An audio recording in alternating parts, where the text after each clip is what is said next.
নমস্কার, আমি জবা। কেমন আছেন সবাই? আশা করি সবাই ভালো আছেন, সুস্থ আছেন। আমরাও ভালো আছি। আমার আরও একটি নতুন ব্লগে সবাইকে স্বাগত জানাই। আর এদিকে আমি শিম ভাজা বসিয়ে দিয়েছি, কালো জিরা শুকনো লঙ্কা ফোড়ন দিয়ে, আর একদিকে ভাত বসিয়ে দিয়েছি। আর জানেন তো, আজকে উঠতে খুব দেরি হয়ে গেছে। যেহেতু রাত্রিবেলা সমস্ত রান্নাঘরের কাজ করে রেখেছিলাম, তার জন্য খুবই সুবিধা হয়েছে। ঘুমের থেকে উঠে আগে ড্রেস চেঞ্জ করে নিয়েছি, বাসি কাপড়টা, তারপরে রান্না বসিয়ে দিয়ে তারপরে আমি ফ্রেশ হলাম। এদিকে দাঁত মাজা মুখ ধোয়া কমপ্লিট হয়ে গেছে। তো এরপরে একে একে রান্না করতে করতেই যেটা করার করতে হবে। তো এদিকে 9:30টার মধ্যে আমার রান্না কমপ্লিট চাই। তো মেয়েকে খাইয়ে দেবো 9:30টার মধ্যে, আবার ও ছোটো মেয়ে স্কুল চলে যাবে, আর তাকে টিফিনও দিয়ে দেবো। আর এদিকে মেজো মেয়ের পরীক্ষা নেই আজকে। আর আজ হচ্ছে বুধবারে মেজো মেয়ের পরীক্ষা নেই, তো ওর জন্য আরও দেরি হয়ে গেছে। ভেবেছিলাম যে না, একটু বেলা করে উঠবো, সেই বেলা বলতে বলতে 8টায় বেজে গেছে। তো 8টার সময় উঠে 9:30টার মধ্যে রান্না কমপ্লিট করা খুবই কিন্তু অসুবিধা হয়ে যায়। সকালবেলা ঘর ঝাড় দেবো না দুয়ার ঝাড় দেবো, কোনটা করবো আগে সেটাই বুঝে পাই না। তো যাই হোক, রান্নাঘরে সমস্ত কাজটা করে রেখেছিলাম বলে গ্যাসটা হালকা করে মুছে রান্নাঘরটা ঝাড় দিয়েই আমি কিন্তু রান্নাটা বসিয়ে দিয়েছিলাম। তো এদিকে রান্না করতে করতে আমি সমস্ত কাজ করে নিলাম।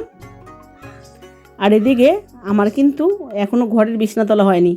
আর এক ঘরে বিছনা তুলেই পড়াতে বসেছিল মেয়ে, আর এক ঘরে বিছনা এখনও তোলা হয়নি। তো মেয়েরা চলে যাক, ছোটো মেয়েকে খাইয়ে দাইয়ে স্কুল পাঠিয়ে দেবো, তারপরে একে একে আস্তে আস্তে কাজ করব।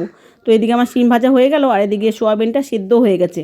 তো লবণ দিয়ে সেদ্ধ করে নিয়েছিলাম সোয়াবিন আলু, আর এদিকে মশলাটা বেটে মশলা কষাতে দিয়ে দিয়েছি।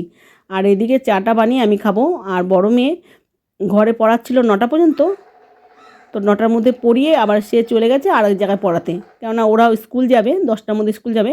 তো 9টার থেকে 10টা পর্যন্ত পড়ায়, 10টা 20 পর্যন্ত, তারপরে 10:30টার মধ্যে স্কুল চলে যায়। তো এদিকে আমি এদিকে চাটাও খেয়ে নিলাম, কেননা সকাল সকাল ঘুমের থেকে উঠে একটু চা না খেলে মাথাটা যেন ধরেই থাকে। তো যাই হোক, চাটা খেয়ে নিলাম, বেশ ভালো লাগছে। এবার আমি ভাত বেড়ে দিলাম ছোটো মেয়ের জন্য।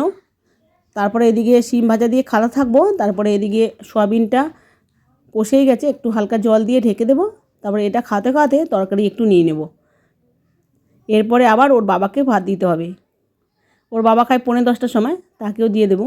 তো যাই হোক, এখন জল দিয়ে দিলাম, এবার ঢেকে দেবো।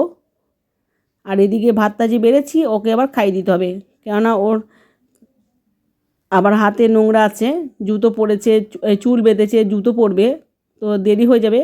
তার জন্য আমি ভাতটা ওকে খাইয়ে দেবো।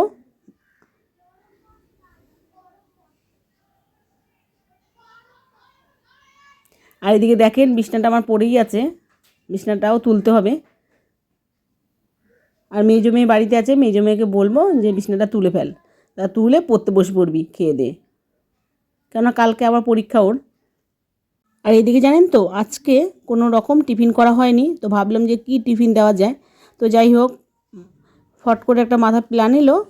তো ডিমটা ভেজে নিলাম পেঁয়াজ লঙ্কা আর গাজর দিয়ে, তার মধ্যেই ভাত দিয়ে দিয়েছি, আর তার মধ্যে ঘি আর একটু হালকা চিনি দিয়ে দিলাম। তো ওটাই আজকে টিফিন বানিয়ে দিলাম। তো বেশ লাগবে খেতে, আমি একটু খেয়েও দেখেছিলাম। তো এদিকে দেখেন আমার মেজো মেয়ে ঘুমের থেকে উঠে গেছে, একটু দেরিতে উঠলো আজকে। তো তারপরে দোকানে ছিল যতক্ষণ আমি খাওয়াচ্ছিলাম, তো দোকান থেকে এসে বিছানাটা গুছিয়ে নিল।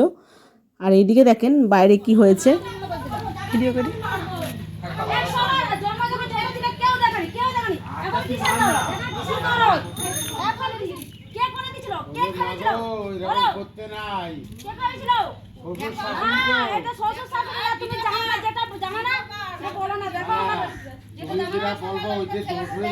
আমি জানি, আমি বললে দোষ সবারই জানো। আমার মেয়ে ছোটবেলা থেকে নেকড়া দুয়ার থেকে 6 মাস ঠিক না 1 বছর কাটিয়ে আসলাম। কে করেছে? আমার মা করেছে। মুখের কথা বলেছি যে তোর মেয়েটাকে নিয়ে আয়, আমরা দেখবো। ডেলিভারি ছিলাম, আসলাম 5 মাস ঘুরে গেলাম, কেউ বলেনি জানো না। আশেপাশের লোক বলেছিল না, পাড়া গ্রামের লোক বলেছিল, এখন তো সবাই বেরোবে। হ্যাঁ, এই করেছে সে করে। কি করেছে আমার মেয়ের নামে? কি করেছে? কেউ কিছু করেনি, তোমরাও কেউ কিছু করেনি। আমার মা করেছে, আমার মা করেছে বলে জোর গলায় আজকে আমি বলছি আমার মা করেছে, জোর গলায় বলছি। তোর মা অন্য না কয় না, সবসময় আমার মায়ের নিয়ে পড়ে থাকে। আমার মা কি করে? হয় না পড়ে ওর? ওর মেয়েকে ওই জন্ম দিতে কইলো ও মারবে। হ্যাঁ করেছে তো, আমি করেছি বলে তো বললাম। দাদু রাতে কি বলে থাকতো দাদু আমি শুনো, আমি সেটা বলছি না, দাদু দেখাচ্ছি। সবাই দেখবে, আমি টেনশনে বলছি না। আসল থেকে সুযোগ করে না, কিন্তু বলেই যাচ্ছে। শোনো বলবে, আমার মেয়ে এই করেছে, সে করেছে। কোন আর গাছে ছাড়া আর গাছে লাগে গেলে হবে জানি আমরা আমার মেয়েকে ভুলে বলে যাবি আমরা হবে যত্ন করি, খাওয়ান বড় করে দিচ্ছি। আমার মাও করে না, আমরা করি।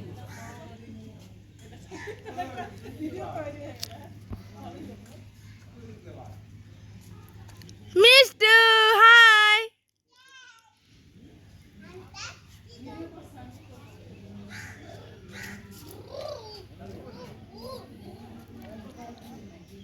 হাই বেবি দৌড়ে আসো হাই বেবি হাই বলো কোথায় যাচ্ছ তুমি আসো এদিকে আসো আর এইদিকে দেখেন এতক্ষণ আপনারা দেখলেন যেটা শাশুড়ি আর বৌমা মিলে ঝগড়া হচ্ছিল খুবই। আর ততক্ষণ আমি দোকানের ভেতরে ছিলাম। ঘন্টা তো যাই হোক, দোকানে মাল নিচ্ছিলাম, তো ওখান থেকে চলে এলাম। আর যে শাশুড়ি বৌমা ঝগড়া হচ্ছিল সেটা কিন্তু একদমই উচিত না। তো যাই হোক, আমাদের আর কিছু বলার নেই, পাশের বাড়ি। তো এখানে চলে এলাম, এক জায়গায় খাবার নিমন্ত্রণ করেছিল দুপুরবেলার, তো সেইখানেই চলে এলাম। তো এখানে আমাদের খেতে দেবে বলে একটা কাপড় পেতে দিল। তো এখানে বসে পড়বো, আর এইদিকে অনেকেই বসে আছে খাচ্ছে।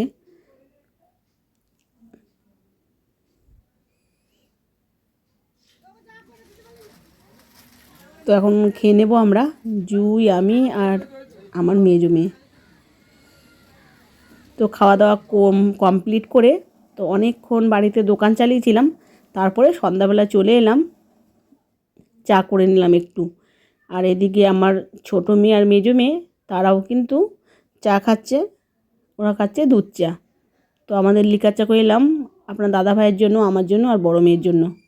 আর এদিকে সন্ধ্যা টন্দা দিয়ে এখন চা খেলাম। তো বন্ধুরা, এতক্ষণ আমার ভিডিও দেখলেন আপনারা, যদি একটুও কোথাও ভালো লেগে থাকে একটা লাইক দেবেন, আর একটা কমেন্টও করে দেবেন যে কেমন লাগে আপনাদের ভিডিওটা। আর আমার চ্যানেলটাকে যদি সবসময় আপনারা দেখতে চান তাহলে চ্যানেলটাকে সাবস্ক্রাইব করে রাখতে পারেন। আর অলরেডি যারা করে ফেলেছেন তাদের অসংখ্য ধন্যবাদ। তো বন্ধুরা, আজ এই পর্যন্তই, দেখা হবে পরবর্তী ভিডিওতে। ততক্ষণ ভালো থাকবেন, সুস্থ থাকবেন, টাটা বন্ধুরা।